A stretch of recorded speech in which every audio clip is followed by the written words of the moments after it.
Hi, hello everyone. I'll start by apologising because I was supposed to do this 2 weeks ago, but I had COVID. It was pretty bad. I thought it'd be better by then, but still not quite there now, to be honest. It properly knocked us out. So if we get a bit coffee, you have to forgive me. Right. So the reason we put this course together is to try and give businesses the best possible chance of sort of coming out of lockdown or whatever it is that people are doing, swinging, helping people adapt to changing online trends, and sort of, and to some degree, give them a bit of a chance of competing with the big players like the likes of your larger online retailers.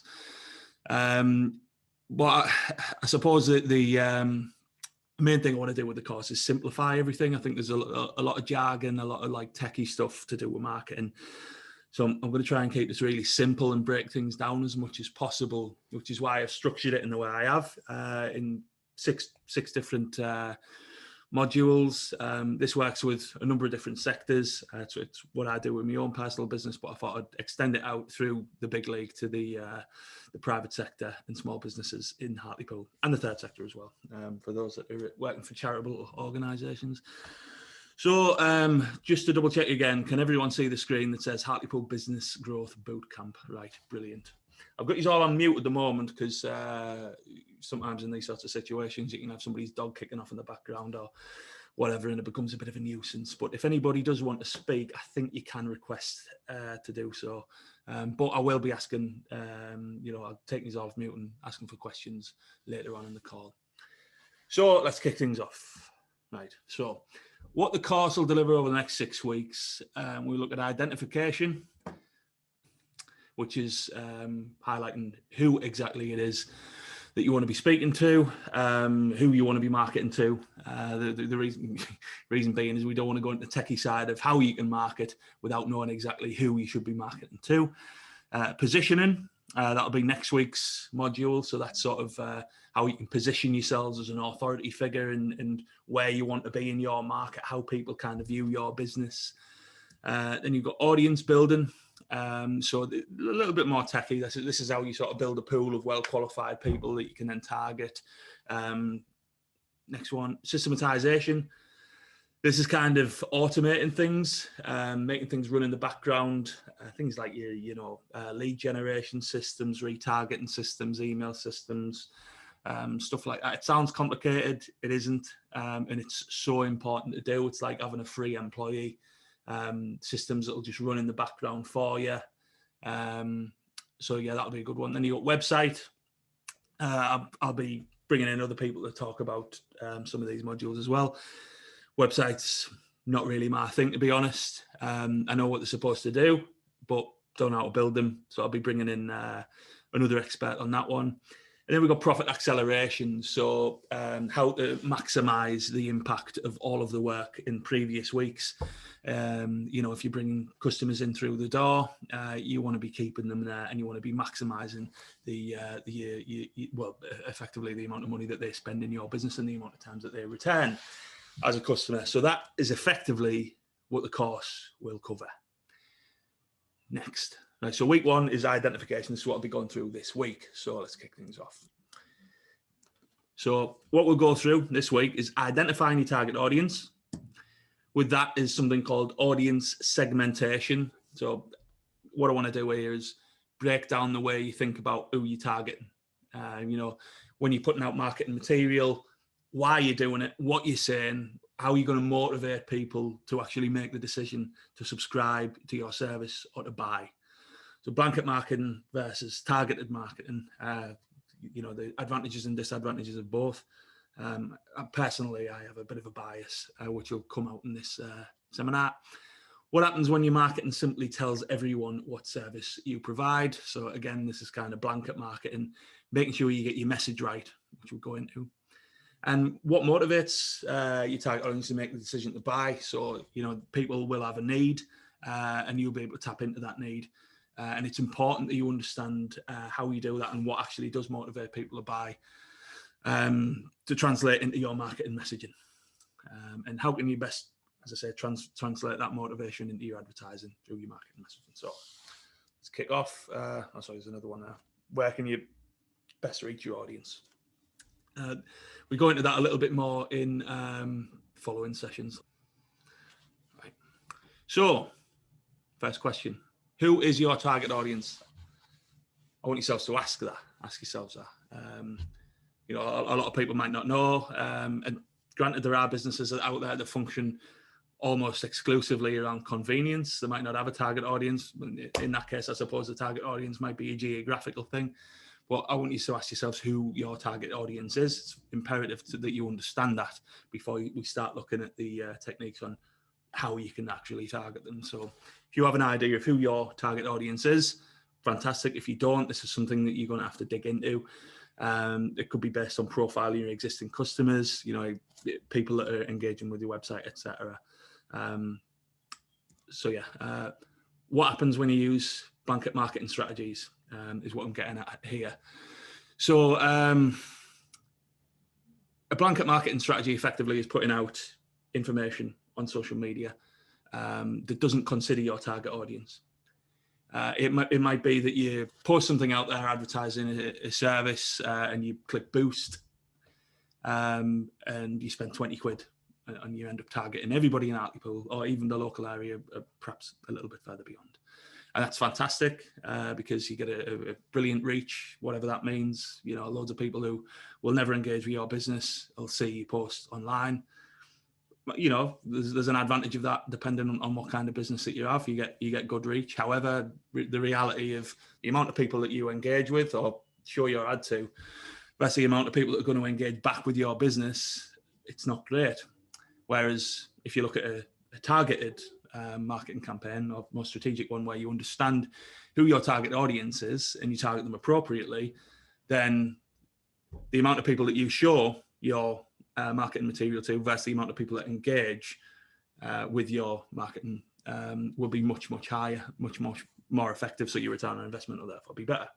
So questions here. If you spent the same on marketing with a blanket marketing campaign as you would with a targeting campaign, then you get the following, sorry, this is in the wrong order, the following results. So you'd end up drastically reducing the engagement of your ad because you're sending it out to everybody. You get a massive reduction in conversions simply because you're sending it out to everybody rather than a targeted audience, which would significantly reduce revenue. You're going to get less customers. So that's if you spent the same amount of money. Let's say you had 100 quid or something like that, and you went and spent 100 quid on a blanket marketing campaign that showed your ads to everybody.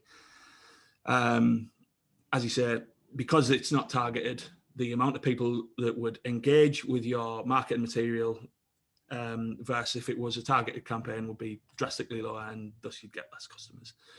If you wanted to achieve the same number of conversions as you would with a targeted ad, you'd have to spend an absolute fortune more. Because effectively what you'd be doing, instead of using the intelligence of a marketing campaign that would target your target audience, you're showing it to everybody, which means you're going to have to spend a lot more to make sure that your ad is shown to everybody that it would be shown to if you used a targeted campaign. So you'd end up with a significantly reduced profit margin as well. So how should we approach targeted marketing campaigns instead of waffling about, you know, what happens when you don't do it? Through qualification segmentation is the first step to understanding that. So what that means is, out of everybody that you could market to, right? Everybody out there, you've got people that don't need your product or service, and you've got people that need it, right? And out of that group of people, the people that need your service, you've got people that don't know that they need your product or service, and people that know they need it. The way to get people from the left to the right there is through education, okay? Rather than just blanket marketing or telling people what service you've got, you need to educate people into understanding that they actually need your product. And then further again, out of the people that know that they need your product or service, you've got people that aren't ready to buy from you and people that are ready to buy from you. Sorry, there's somebody else trying to get in.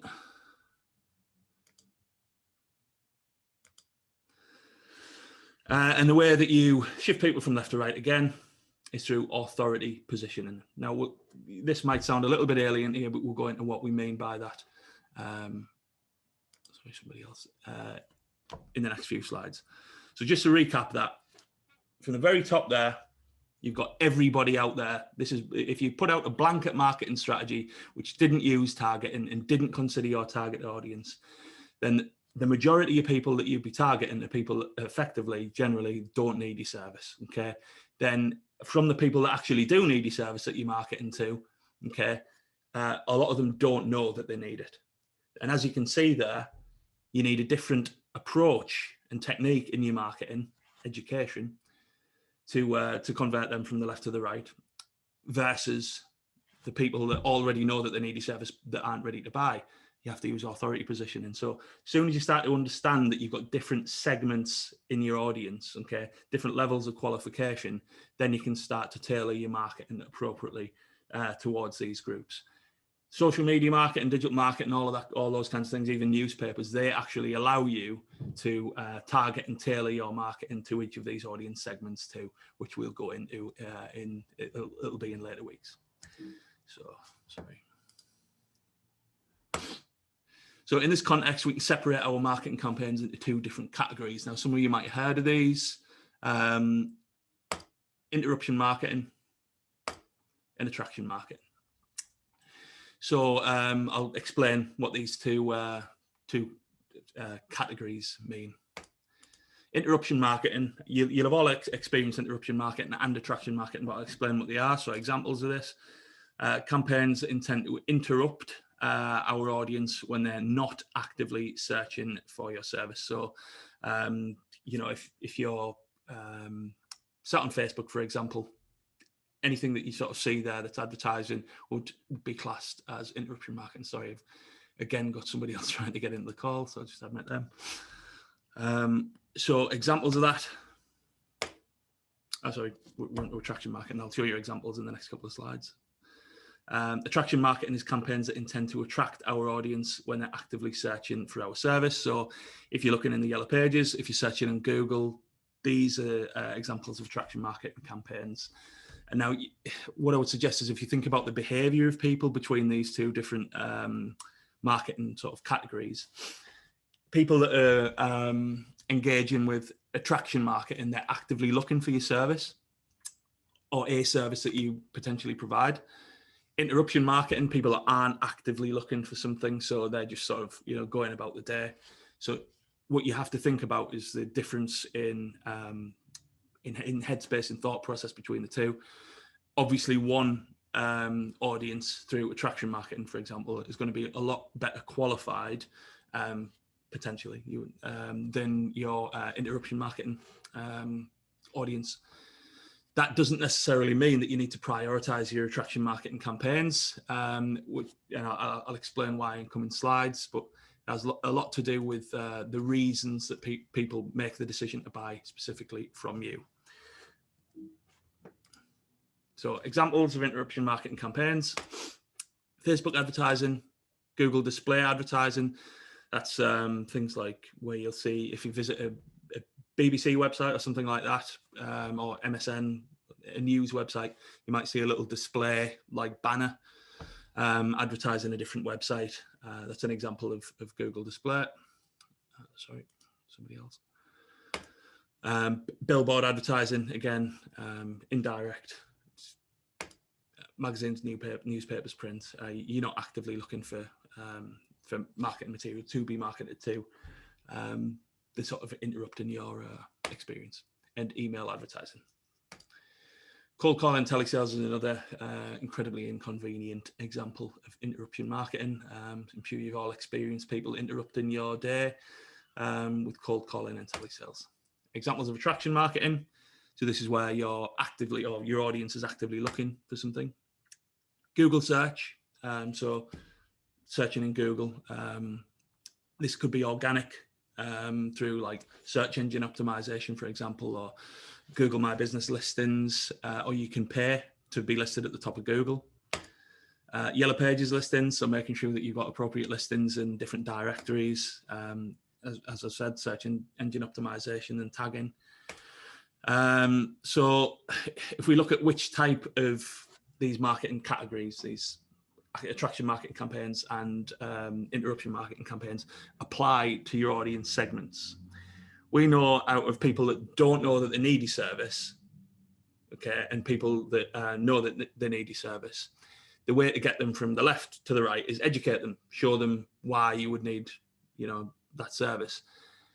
What you're not going to be able to do is use Google or an attraction marketing campaign to get people from the left to the right, because if they don't know you need your service, why would they be searching for it?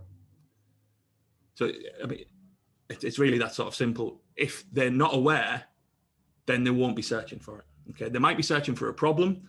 For example, in the case of a physical therapist, somebody might be searching for how to help with knee pain, because they're not aware. They don't understand, why they don't understand that they need the service. In which case, you will be able to use attraction marketing. But generally, if you're trying to educate people with your marketing, which is what you need to do to get people from, to allow people to understand that they need your service, then you're going to have to use interruption marketing. Okay. So, as I said, that if this audience segment lacks awareness, if they don't understand that they need your service, then they won't be actively searching for your product or service. So what you need to do is use interruption marketing techniques there. Now, people that know that they need your service, but aren't perhaps ready to buy, their decision-making is a little bit different.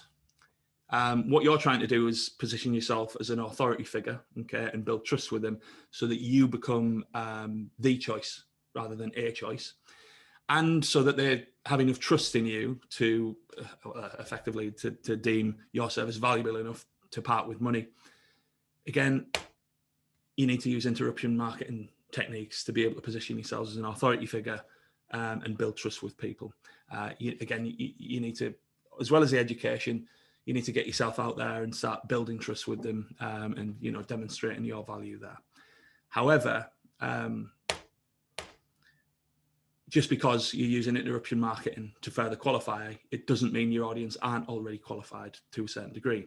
So what I mean by that is, if I'm, as I'm telling you now, if you're interrupting people on Facebook, for example, with, videos of processes or how you make your garments, whatever that might be, okay, it doesn't mean that this audience is completely cold.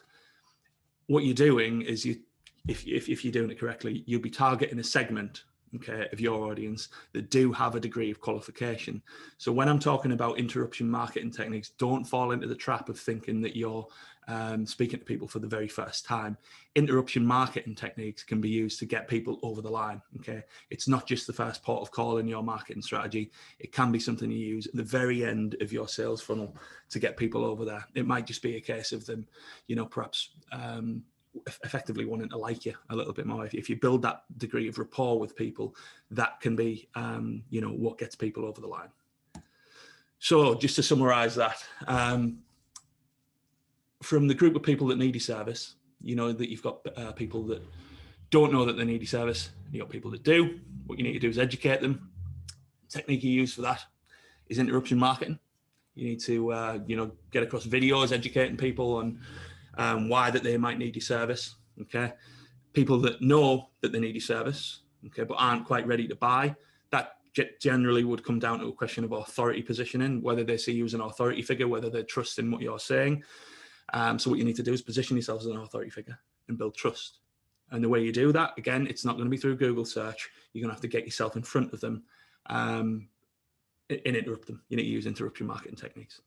Now, from the people are ready to buy your service, okay, now at this point, what you need to do is make sure that any work that you've done previously to educate them, to position yourself as an authority figure, pays off. You need to galvanize that. So what you need to make sure is, if they do end up using attraction marketing and searching for the service or the product that you provide, after you've educated them and built trust, that they don't end up using somebody else. Okay, so this comes down to convenience. So you've got to make sure that if somebody is searching for the product or service that you provide, even if you haven't been through the initial part of educating them and authority building and trust, these are what's called low-hanging fruit in terms of your customer base. These are people that need your service and are just after it now. They're using attraction marketing, platforms such as Google, etc. You need to make sure that that effectively you're there to allow them to make the decision to buy from you. So, just to summarize that, you've got out of your, everybody that we've discussed, that's the entirety of the people that you of your audience, of your segments. And ways to increase the qualification of your audience segments. You've got education, shift people from the left to the right, trust building, again, and awareness, convenience, to get them into becoming buyers. Sip of me tea. Right. So the first step to understanding who your target audience is understanding what makes or what motivates people to make the decision to buy from you. So why do people buy a product? What is the need? Okay. So some businesses genuinely operate based on being the most convenient choice of many. I can't knock this back. It might be a corner shop that operates purely out of convenience, in a geographical location. Businesses do function based on this. There are businesses out there. It might be. There's a number of different examples of businesses that are solely based on convenience, that people ultimately make the decision to buy from you because of convenience. Generally, it's because of a geography, but I don't want to focus too much on that today. So awareness would be sufficient in terms of your market, and raising awareness of this business, of your business, would be enough to help these kinds of businesses succeed. The ones that are solely based on customers finding you convenient. However, most businesses fall into the trap of only raising awareness in their marketing, neglecting the fact that customers can be educated and ultimately motivated by trust building. So if you're the type of business that has fallen into the trap of in your marketing, going out there and just raising awareness, just telling people you exist, saying hello every day, we offer this service, or even worse, falling at the price of, constantly knocking your price down.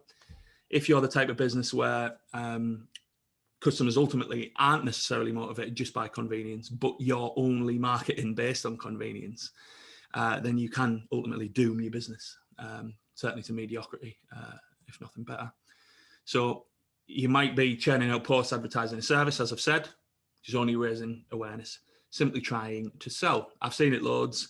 I get notifications every day from people posting in Facebook groups, telling people what service they provide, which is brilliant. But if you think back to that audience segmentation, if you're putting out a post saying, I offer this service, I offer this service, I offer this service, or I offer this product, you're only marketing to one qualification segment group. You're only marketing to the people that need and want your service now. So if I woke up in the morning and I think, okay, I need this, for example, carpet cleaning, then brilliant, because somebody might post in that group saying, "Oh, I do carpet cleaning," which is fine. So they've successfully targeted me. But if I'm not interested in carpet cleaning or whatever service that a business might be offering, and they're constantly posting in that group, then all they're doing is blanket marketing effectively. So I'm not going to consider them moving forward. It's just a complete waste of time. So in many circumstances, it can be enough to keep somebody busy in their business, depending on market saturation.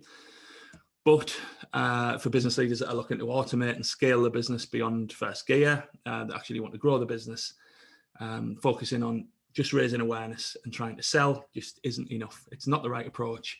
And ultimately, you'll end up finding your business in a race to the bottom. So I kind of, well, as I've said, it'll do me business to being a choice of many rather than the choice. So, back to your audience segments. When people come to, an audience segment that is a little bit more qualified, if all you've been doing is bombarding them with sales messages, yes, you might have raised awareness. Yes, they might know that you exist. But ultimately, why would they make the decision to use you rather than somebody else? It'll potentially come down to price, which is something that you don't want to get into a battle for. You need to position yourself to become the choice. And the way to do that is through building trust, demonstrating quality, and educating people. So it'll leave your business vulnerable to more competitive pricing and market saturation. So if other people come along and start undercutting you, as I said, you'll find yourself in a race to the bottom. Now, so in order to protect your business and give it the best possible chance of success and make it the choice rather than a choice, then you need to adjust your marketing goals. So instead of just going out there and raising awareness, as I've said, just telling people what service you provide, bombarding them with, as I've said, awareness.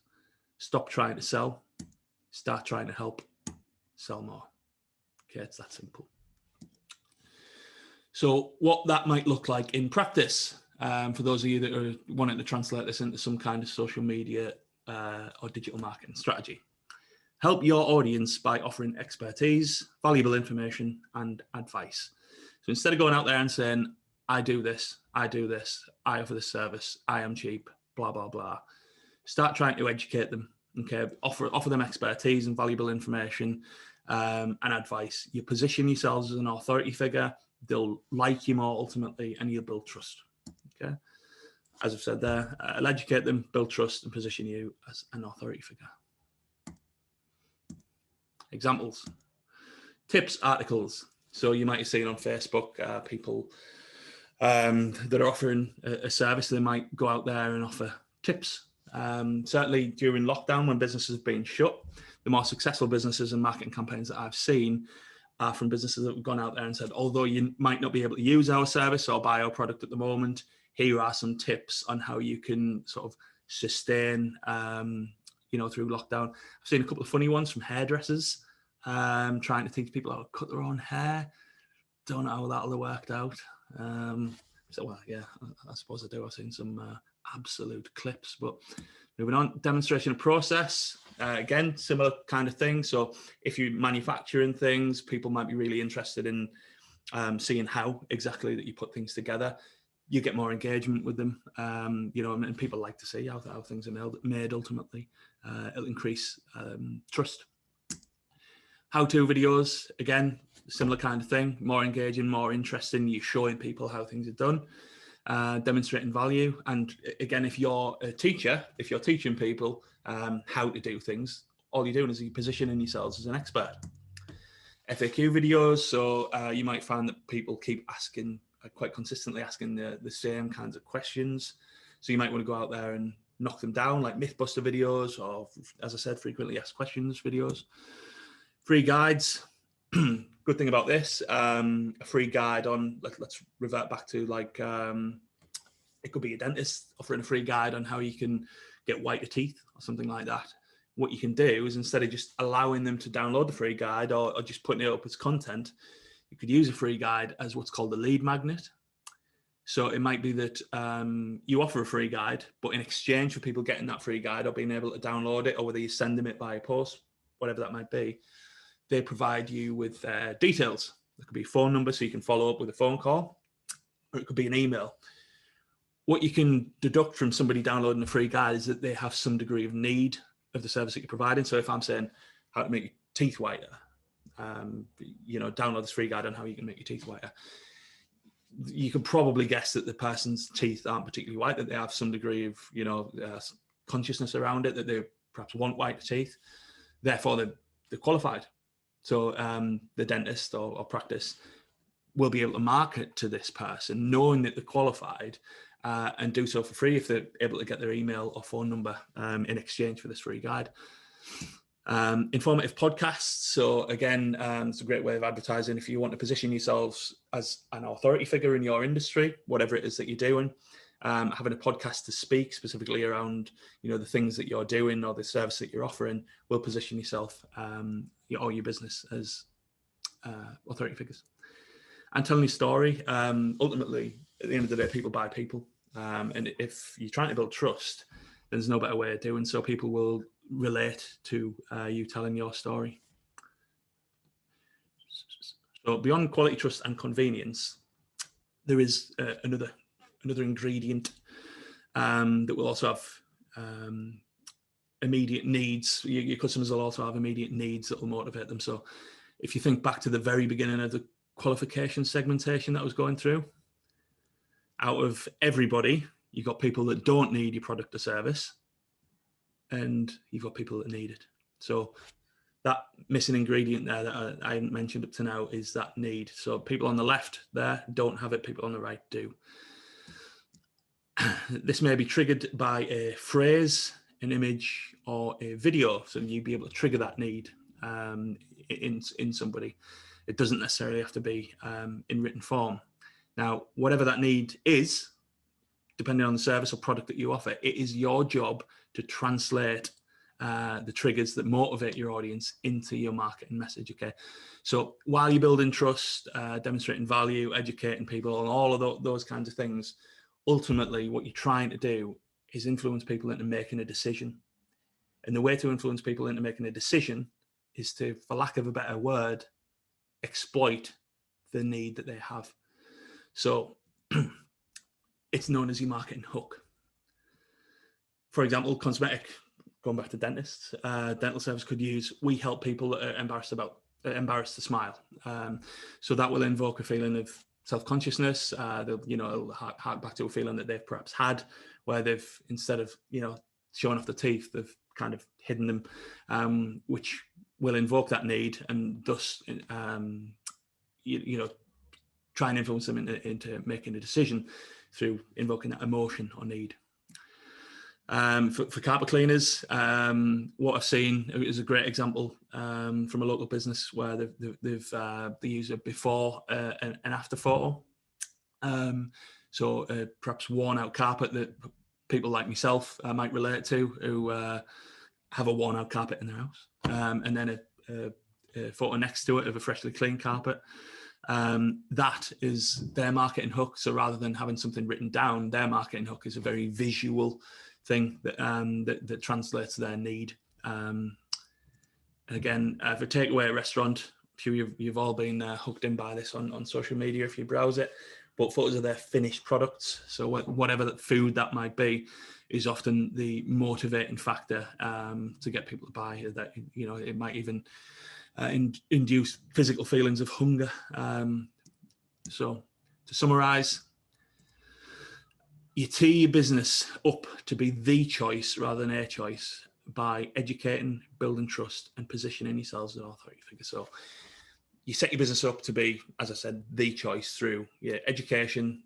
So getting people from understanding that there is a solution to the problem that they might have through your service or product. Then you build your trust, position yourselves as an authority figure to make sure that they're going to use your business rather than anyone else's, so they're ready to do it. But to motivate them into actually making the decision, that call to action, you need to invoke that need in you, basically using your marketing hook. So, homework.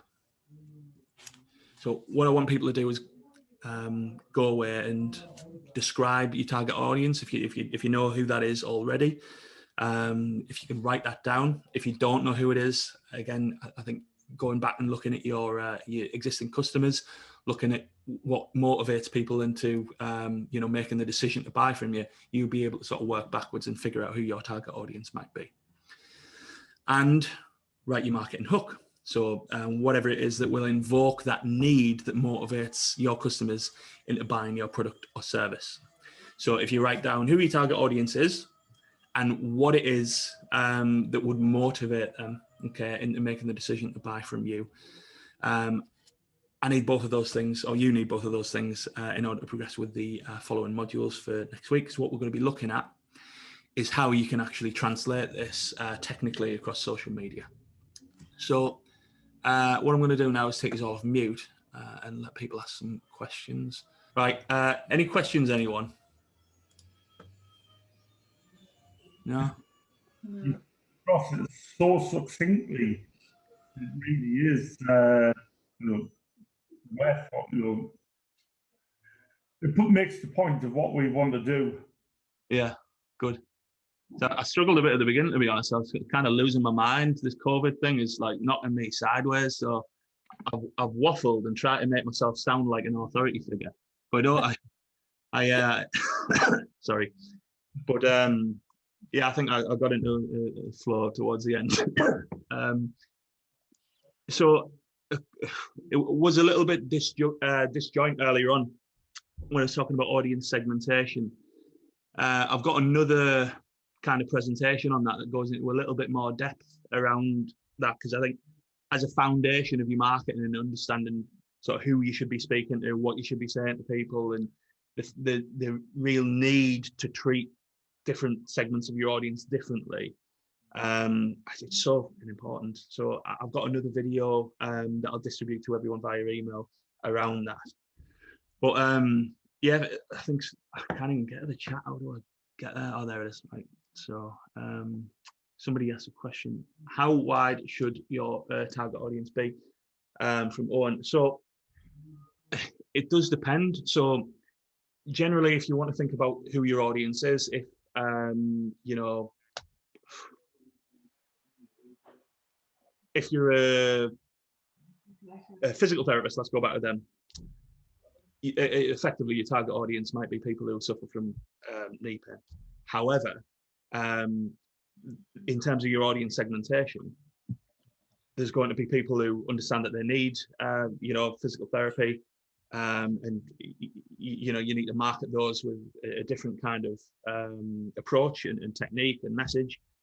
But broader than that, you know, you might focus on knee pain. You've got people who have back pain. You've got people who have underlying pains. You've got people that are, you know, that perhaps aren't suffering from those kind of things, or that they've got preventable things coming up. So you can expand that, but generally people will have what's called like a perfect audience, which is the most qualified or most, what's the word I'm looking for here? The people that are most likely to buy and subscribe to your service. So Laura, for example, who's just popped up, she's a tattoo artist.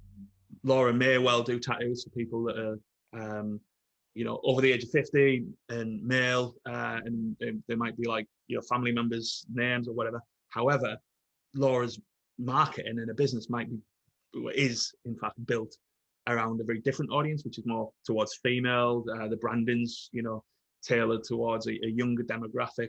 So Laura will ultimately market herself towards that. So your target audience can be broad. You might understand that people from all ages and demographics need your service, but what you want to think about is who your niche is, and market to them. That'll increase your return on investment. The customers will ultimately stay with you for longer as well, rather than just being this kind of broad convenience built business. Let's have a look.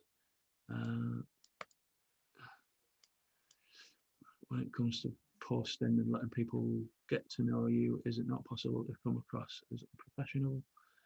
Posting too much and people getting sick of seeing you. Yeah, it's a good point, Laura. It depends on, sorry, for those of you that didn't read that, when it comes to posting and letting people get to know you, so telling your story, is it not possible to come across as unprofessional? Posting too much and people getting sick of seeing you.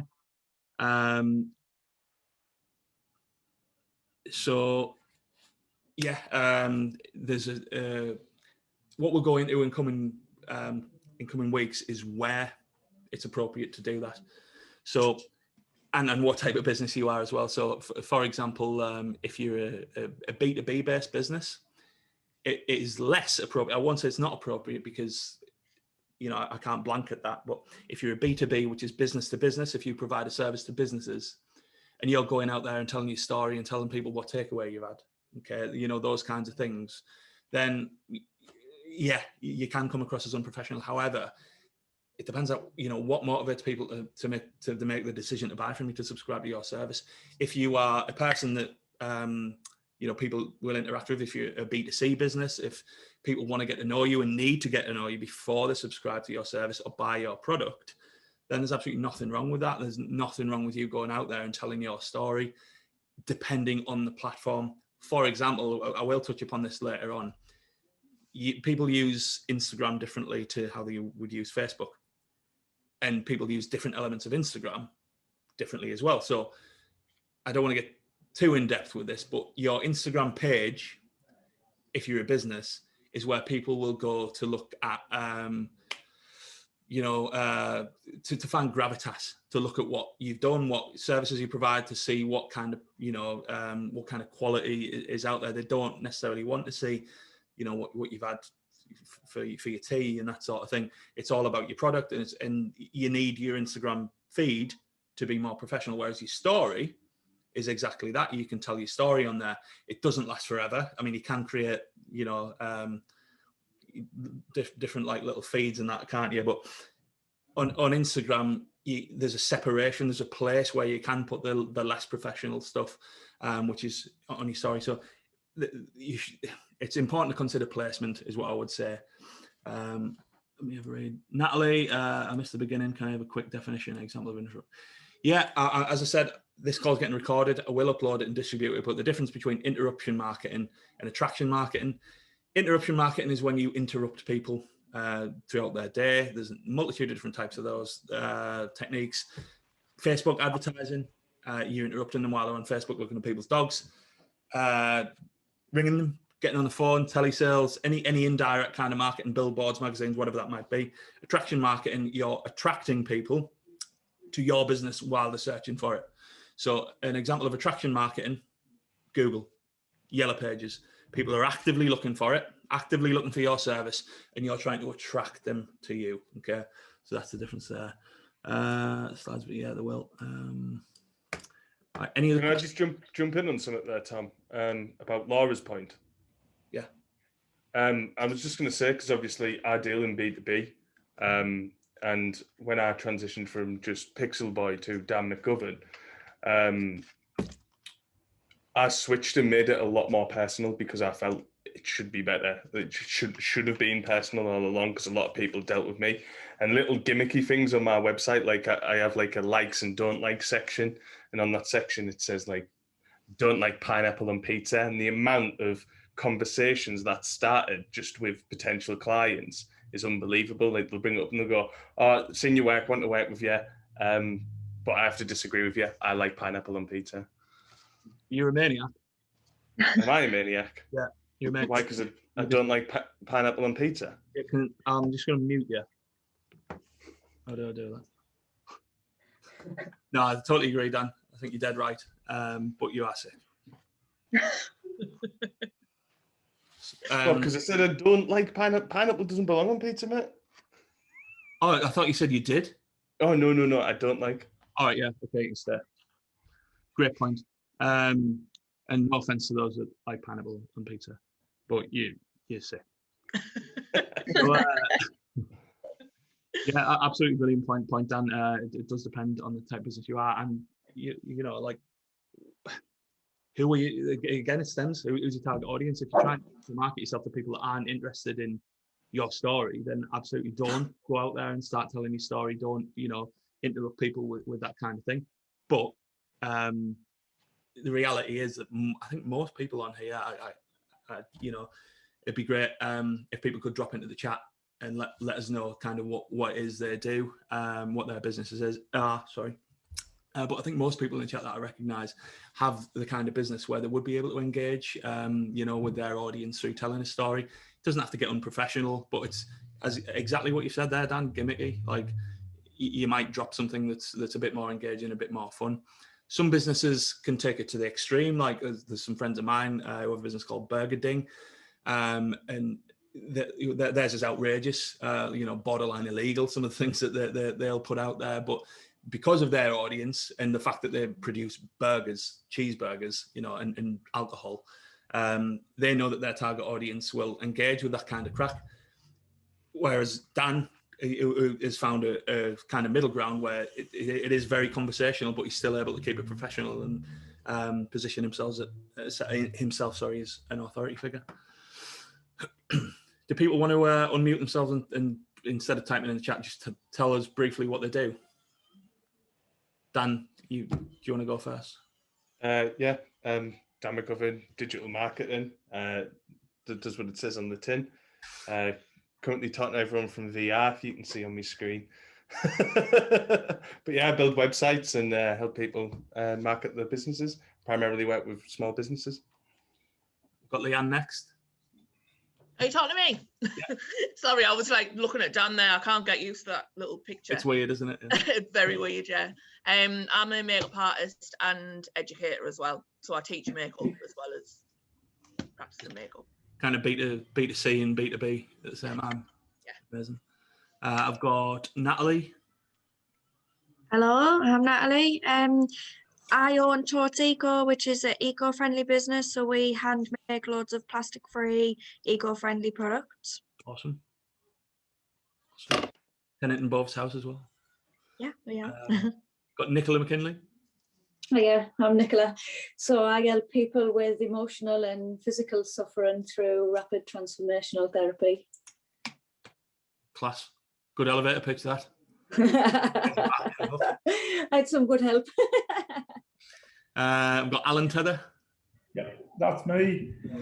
I make quilts, I sell fabric, do long arm quilting services for other quilters. Yeah, and I've also had a website built by Dan in the past. Awesome. You're over in the biz there, are you? In the For another few days, because we're going to move into a shop in 8 Upper Church Street near Timlands. Oh yeah, amazing. Then there's those. Then there's chili cake. Yeah. Convenient. Lovely location that as well, isn't it? Yeah. So it's yes, good. Big night in the high street and all of that. Yeah. I've got Rochelle. I've got a room in Bova's house as well, doing massage and Swedish massage and reflexology and stuff like that. So who needs a massage after lockdown? Because I'm ready. Everyone, I'm sure. I've got Anne Brooker. Hi, bit shy. I own Candy Shake and Cake, and it's really been really busy through lockdown, but it's after lockdown when we're not doing the deliveries that it's going to hit us after a little bit. And it's getting everyone off Just Eat. They take too much off us. I know what you mean. It's a good advertising service, Just Eat, to introduce people to your business, but yeah, transition into your own platform or the likes of Hartlepool Eats is a good idea, but you need to keep your marketing out there at the same time. It's a rock and hard place, and if you come off Just Eat, that's where people go to make the decision to buy. But yeah, I know what you mean. We've travelled through lockdown, but because obviously people are staying home want Candy Shake and Cake, you know what I mean? But it's after lockdown when people are going out and about, we might lose a bit of our, you know what I mean? So that's what we know. Yeah, it's I didn't mention this at the beginning, but I'm available for one-to-one sessions for local businesses as well. So after the call, I'll distribute a link, and if people have any bespoke questions or problems that they want to have a chat about, you know, book in a call with us, and I'll do my best to help or point you in the right direction of somebody that can. Plus, I need a massage. Get onto Rochelle. I shall. Next one, I've got Owen Twydale. Hi, yeah, we are an online business focusing on delivering training and qualifications, primarily to trainee teachers and assessors who want to use their skills to train the next generation within the further education sector. Right, awesome. Where do you currently sort of market yourself? Is it like LinkedIn and things like that, Owen, or? At the minute, we have tried Facebook and LinkedIn, and we've had varying levels of success. It hasn't really took off. I think COVID sort of got in the way. I launched in March, so literally I launched a week before lockdown, which I think obviously hit business quite rapidly. It changed a lot of our plans. So I think at the minute it's our authority position and trying to find out where we see ourselves in amongst the competition who have all of a sudden, who had authority, who have decided to go online, whereas that was going to be our niche. It's no longer our niche because everyone else has jumped on. So it's now look at how we can go up against everyone else who we had a standout thing, whereas now we don't. I see what you mean, yeah. So yeah, hopefully in the next couple of modules we'll be able to give you some direction on more the how of the targeting and you. Well, we can perhaps work together on figuring out exactly what your new niche might be and where you want to sit in the market, and then ultimately help you get there. So yeah, it's been good to I'll say who I am. I'm Tom.